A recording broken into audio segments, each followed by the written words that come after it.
Hi friends, today we'll talk about how to fix or how to solve your problem that you have on Skype.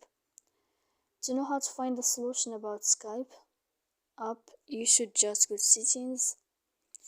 Here in this page we click apps, default apps, app settings. Then this page will enter to the window of Skype and you click. Here in this page of app info we click on first stop and we click OK. Then we'll enter to the window of storage. After that we click clear cache. Don't click clear data because that can make errors on your app.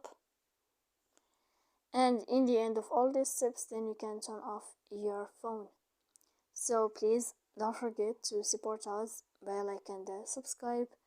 See you next time in another video, and thank you for your attention and your watching.